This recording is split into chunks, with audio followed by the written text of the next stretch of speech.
What's going on? This is Justin Jackson from Justin Jackson Baseball, and today we are talking about how to be a winning ball player. Let's go!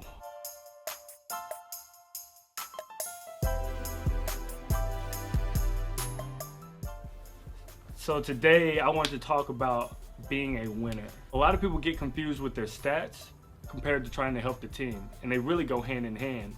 When you play the game and you're focused on helping the team win, you're going to be more successful and your teammates are going to be more successful. But when you get it twisted and you're more worried about stats, all else is going to fall apart. So I'm sitting here with Joel McKeithen. This is my guy from high school, and he's played in college with Vanderbilt and with North Carolina State. Some very historic and winning programs. And we're going to talk a little bit about being a winner. What's happening? How you doing, cuz? Good, man. Chilling. What players stand out to you that you played with over the last, over your career? Well, my freshman year at Vanderbilt, I got to play with a couple big leaguers, actually, and they really helped me learn a lot. Sonny Gray and Kurt Casale both showed me at a young age what a winning player is, and as you can see, they've shown that to everybody else, too. They've had their time in the big leagues and performed. So, yeah, I learned a lot from those guys, and there was a bunch of other guys that are in pro ball right now, too, on that team. But I saw what it meant to really just put the team first and not being worried about. I mean, those guys are projected high draft picks, and they could have been caught up in, what was going to happen with the draft, trying to put up numbers with the draft. But they weren't, and we were totally focused on the team and going where we wanted to go, and we ended up in Omaha that year. And they also really helped bringing up young guys, and that's part of being a winning player is not worrying so much about yourself and being unselfish with how you spend your time with your teammates and how you bring them up in the program. Mm-hmm. I think a lot of kids, like we talked about before, a lot of kids are so worried because stats is everything, right? Mm-hmm. If you don't have stats, you feel like you can't move to the next level. If you don't have stats, you can't get that collegiate opportunity. If you don't have stats, it's hard to make your high school team.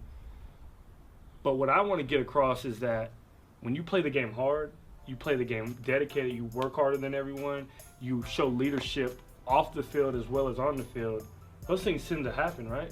Yeah, definitely. I mean, that's what comes first. If you have that foundation of where you're unselfish and you're putting the team first, then you're able to let your ability show. You're able to be a leader to everybody else. They see that you're genuine about who you are and how you approach the game, and your talent can really come through. I think it's like a great example is you have a guy, he has 4 plate appearances. He gets 1 hit, but he goes 1 for 2 with a sac fly and a bunt, move the guy over. He's been directly, involved in 2 runs, maybe even 3 because he got on base with the hit, but he only got 1 hit. But then you have the same guy, gets in those same situations, tries to do too much and put too much pressure on himself. Now he's fouls 2 off, he ends up striking out, and he mishits a ball and nubs it because he's swinging too hard. And now instead of getting a sac fly and getting the bunt down, he's 1 for 4. Right. At the end of the season, your numbers are not going to be there because you're being selfish. Whereas if you choked up, got a better pitch, put it in play, got that bunt down, that offer is getting knocked off your average, Right. So, and you're helping the team win. Exactly. It takes the pressure of trying to hit a home run is a whole lot more than trying to just get a bunt down. And if you're putting that pressure on yourself every time, then you're going to be too much caught up in your thoughts, and your heart rate's going to be up too high, and you're not going to be able to perform. But if you're just thinking, I just got to get this bunt down or hit the ball to the other way to move the runner over or something like that, then those are tangible goals that you can accomplish in an at-bat instead of, I'm going to go up there and try to hit a home run every time. Right. So another thing to be conscious of when you're playing, it's a game of failure, right? Mm-hmm. So if you make a mistake or you don't get the bunt down, you got to be able to bounce back from that. Yeah, exactly. You don't want to take your bad at bat into the field and have it compound on itself. And that starts with when you get back in the dugout. And we were always taught once you get back in the dugout, you have your time to kind of go over what happened, but you need to also get back up on the rail and get right back in the game and cheer for your teammates. Because then you got to go out and play defense, right? Exactly. And that's defense wins championships without a shadow of a doubt. A lot of real winners are made out there because they were able to put their bats to the side and go out and make a play when it really matters. Because at the end of the day, you saving runs out there are just as important as you knocking runs in at the plate.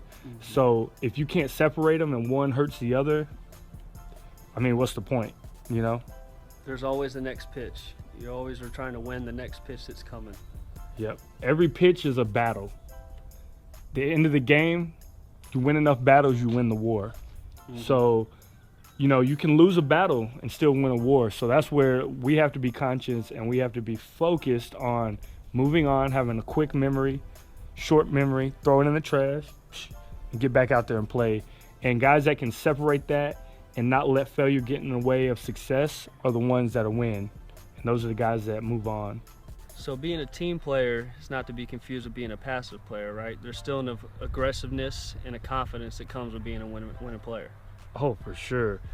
I've always heard the guys that want to be in those high pressure situations are the guys that come through in those high pressure situations. So if you got 9 guys that are on the same page and they want to be the guy that helps win, you want to be the guy to get the walk-off hit, you want to be the guy that's pitching in the 9th inning, you're going to have a team full of winners, and that clubhouse atmosphere is going to be one that wins. Right. Strictly, I mean, if you don't visualize and picture yourself coming through in the clutch, how could you ever be clutch? Exactly.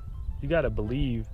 You got to have a steady heartbeat when you're up there. You got to have, you know, the feeling of success, the feeling of just all that moment. You want to be able to take it in, but the only way that you don't crumble under that pressure is to see yourself there multiple times, visualize yourself there, have a bunch of guys that shoot. No, I want to be the guy. Hey, I want you to get a walk so I can drive you in. Exactly. That's how, if you got guys like that, man, y'all gonna win some ball games. The confidence comes from the preparation. If you've prepared and you've done the work that you've done and you're confident that your teammates have done their work that they've done, that they need to do to be successful in that situation, that's where the confidence comes from. And if you know your teammates got your back and you're pulling for you, and as you are for your teammates, then there's no reason not to be confident in those moments and come up clutch. This has been another video from Justin Jackson at Justin Jackson Baseball. If you enjoyed this video, leave me a like and subscribe to my page. I'll have many more videos coming throughout the summer. I leave in like 2 weeks for my baseball season, so you guys can follow along, check me out, and I'll be putting up new content all the time. If you have any other video ideas or have any questions on this video, just leave a comment down below and I'll answer any questions you guys have. Thank you for watching and keep on bowling. You dig?